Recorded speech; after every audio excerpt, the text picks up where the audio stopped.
ချမ်းမရှိတဲ့ဝန်ထမ်းမိန်းကလေးက9ယောက်ရှိတယ်လေဝန်ထမ်းမိန်းကလေး9ယောက်ရှိတယ်9ယောက်ရဲ့အတင်းကိုပေါ်တင်တုတ်ပြအောင်မယ်နားထောင်နော်အကြီးဆုံးဝန်ထမ်းကကျတော့ထက်ခိုးပေါ်တက်ပြီးတော့ဗီဒီယိုကောပြောမယ်နော်အောက်မှာကောမယ်ဗီဒီယိုကောပြောမယ်ချန်နာဖြတ်သွားရင်ချက်ချီစော်တွေကိုနန်းလို့အဲ့ဒါဖွဲရမလဲရသေးတာဘယ်နည်းလဲရမယ်ဥစ္စာဆိုတာအဲ့ဒါအကြီးဆုံးကြက်မကြီးကန်တော်လေးရေတာကုံသွားမယ်သူ့ကိုပြုတ်မနူးနော်အဲ့ဒါအကြီးဆုံးပြလိုက်အောင်ဒီမှာနော်အော်ဒုတိယစရေးမစိုက်ချဲဟိုစပွဲကုန်မလာခုနဲ့ဖုန်တွေကိုမှုတ်ပြီးမှထိုင်ရမယ်နော်အဲ့ဒါမိန်းကလေးတစ်ယောက်ဒုတိယတတိယပြည်ဦးလင်အိမ်မှာထမင်းချက်ပြီးလို့ရှိရင် तू ကဟိုလေမနက်ဆိုခွေးတွေရဲ့အဝတ်တွေကိုမြဲရှော့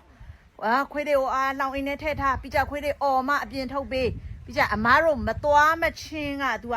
အမအထုပ်တွေတင်လိုက်ရတော့မလားသွားရမလားမ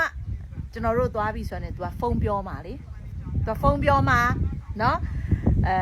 ကျွန်တော်တို့သွားလိုက်ပြီဆိုတာနဲ့တမျိုးလုံးတရွှေလုံးပဲ तू ကလေကုမ္ပဏီတထေး तू ကလုံးဝ तू ကိုမအားနိုင်ဖုန်းတစ်ယောက်ပြီးတစ်ယောက်နဲ့ပြောမယ်နော်အေးနောက်တစ်ယောက်ကကျတော့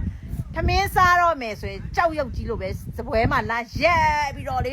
အမထမင်းထဲမှာလားကိုကြီးဟင်းထဲမှာလားကိုကြီးကစားငံ့တယ်ဟုတ်ကဲ့ကိုကြီးဘာလုပ်မယ်ဟုတ်ကဲ့ကိုထမင်းတွေကိုပါဇက်ထဲကိုထိုးတော့မတက်ကိုကျွေးတာနော်အေးနောက်တစ်ယောက်ကကျတော့အဲ့လိုမဟုတ်ရှိသမျှပြဿနာတော့အကုန်တဆွေလုံးတစ်မျိုးလုံးသူ့သမီးတွေရောသူ့ယောက်ျားကိစ္စရောဟိုသူ့ယောက်ျားရဲ့ဟိုဘက်ကန်းဟာကိစ္စတွေရောအကုန်လုံးယူလာပဲခေါ်လာမယ်ပြောမယ်ပြဿနာတော့ကတထုပ်ရှိတယ်အဲ့လိုမျိုးကျွန်တော်စီမှာဝန်ထမ်းလုပ်ချင်တယ်ဆိုရင်ဒါမျိုးတွေကျွန်တော်ကိုအနိုင်မကျင့်မဲ့လူလိုချင်ပါတယ်မိန်းကလေးပေါ့နော်စရေးမှဆိုလဲဖူးနဲ့ဖုန်နေမှုတ်ပြီးတော့ထိုင်ရမဲ့လူမျိုးလိုချင်ပါဘူးဟမ်လူမရှိလို့မဟုတ်ဘူးနော်ဝန်ထမ်းကလူတွေကရှိတယ်ထက်လိုချင်တာကျမကိုပညာပြတဲ့လူကပညာပေးတာတွေနဲနေလို့